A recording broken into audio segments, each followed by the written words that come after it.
We bring you a special New Year edition of Africa 54 as we reflect on the top stories of 2017 and focus on the year to come. The African political landscape saw major changes in the year 2017. We'll take a look at what those changes mean to the continent and to Nigeria. We examine food shortages in East Africa, where severe drought and conflict have left more than 37 million hungry in 2017. Africa 54 starts right now.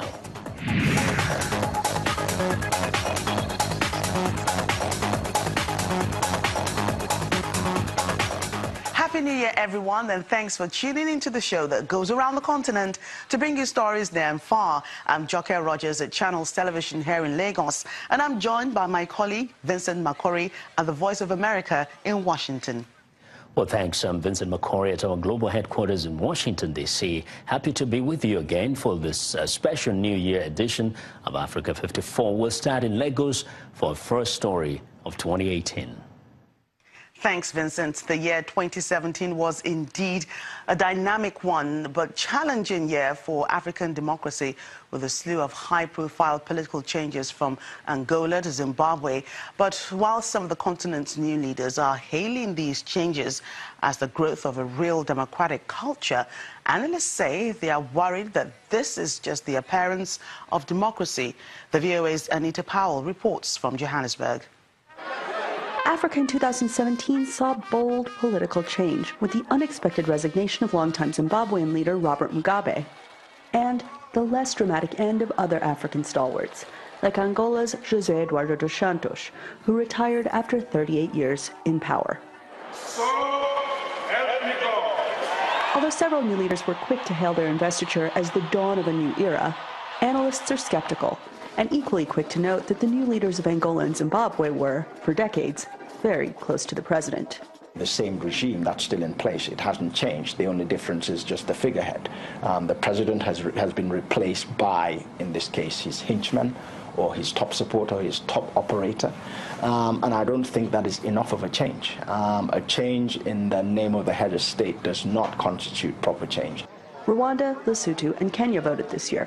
And although Liberia's first round of presidential polls were peaceful, the outgoing president sounded alarm bells over claims of irregularities.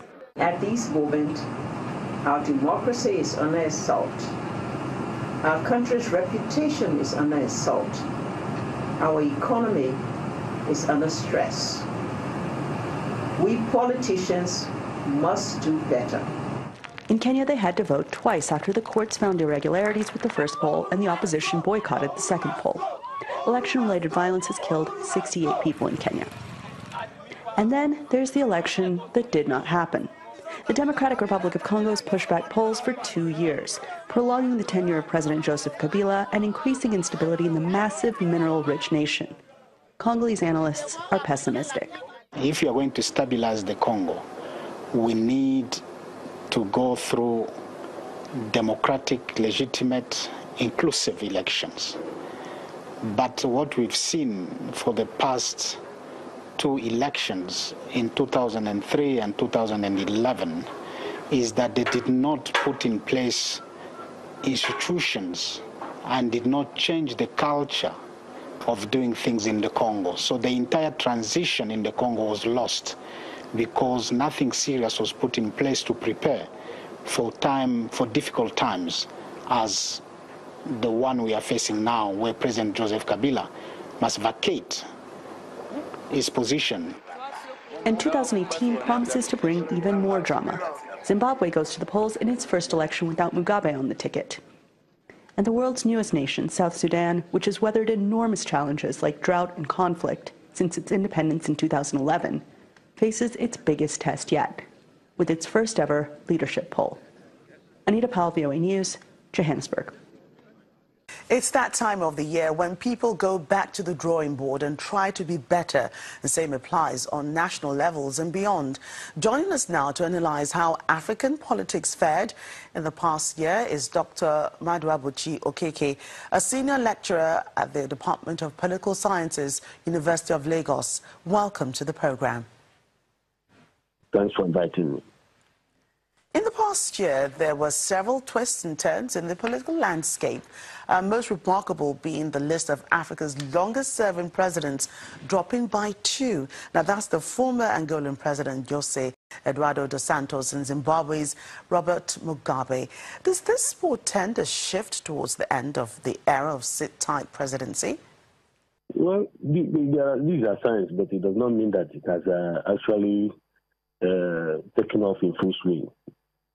You know, because some of them are still planning how to extend their rule, especially the younger ones. But those who are old, you know, have no other option. It's either they leave or they're incapacitated by old age.